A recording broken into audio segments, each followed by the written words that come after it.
சுந்தரராஜிங்க. போன மாதம் 25ஆம் தேதி ஞாயிற்றுக்கிழமை அன்றைக்கி மயிலாடுதுறையிலேருந்து நடந்து வந்துக்கிட்டு இருந்தேன். அப்போ நடக்க முடியாது, வழியில் ஒரு டூ வீலர் வந்தார். அவர்கிட்ட லிஃப்ட்டு கேட்டேன். அஸ்காடு வரைக்கும் வரலாமான்னா வாங்க நான் அழைச்சிட்டு வந்தார். போகக்கூடிய தாண்டி அந்த அஸ்காடு சுடுகாட்டுக்கிட்ட வரும்பொழுது எதுக்கு டிராக்டர் போணுச்சு. சைடு கேட்டு கை காட்டி போகணும்னு சொன்னார். திடீர்னு லைட்டில் ஏற்றிட்டார்.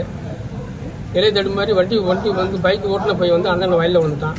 நான் டிராக்டரோட இன்ஜின் டயர் பின் டயர் வலது காலையிலையும் இடது காலையும் கையிலையும் வந்து டிராக்டரோட டிப்பர் பின் டயர் எலும்பு உடைச்சிட்ருங்க. அது சம்மந்தமாக மாவட்ட ஆட்சியரை பார்க்க வந்தேன். தக்க நடவடிக்கை எடுக்கிறேன்னு உத்தரவிட்டுருக்காங்க. புத்தகம் காவல் நிலையத்தில் தான் வந்து என்கிட்ட விசாரணை நடத்தினாங்க. திருவாரூர் மெடிக்கலில் தான் இருந்தேன். என்கிட்ட எல்லா வாக்குமூலம் வாங்கிட்டு ஒரு வெத்து பேப்பரில் கையெழுத்து வாங்கிட்டு போனாங்க. இது வரைக்கும் எந்த நடவடிக்கையும் எடுக்கல. அது சம்மந்தமாக தான் ஆட்சியரை பார்க்க வந்தால் நடவடிக்கை எடுக்க உத்தரவிட்டாங்க. ஆட்சியருக்கு நன்றி. உங்களுக்கு என்ன உதவி வேணும்? எனக்கு அவங்க ஏதாவது பெட்டி கடை வைக்கிறதுக்கு உதவி தரேன் இருக்காங்க.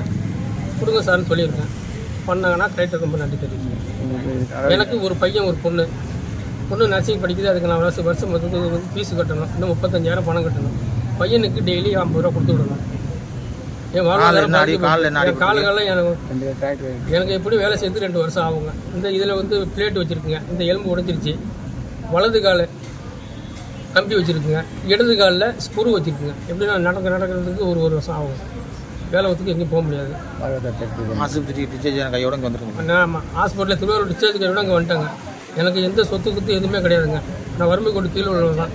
அன்னாடு ஓனா தான் என் வீட்டில் அடுப்பு வாழ்வாதாரம் பாதிக்கப்பட்டு உட்காந்துருக்கோம். அது சம்மந்தமாக ஆட்சியரை பார்க்க வந்தால் நடவடிக்கை எடுக்கிறேன்னு சொல்லியிருக்காங்க.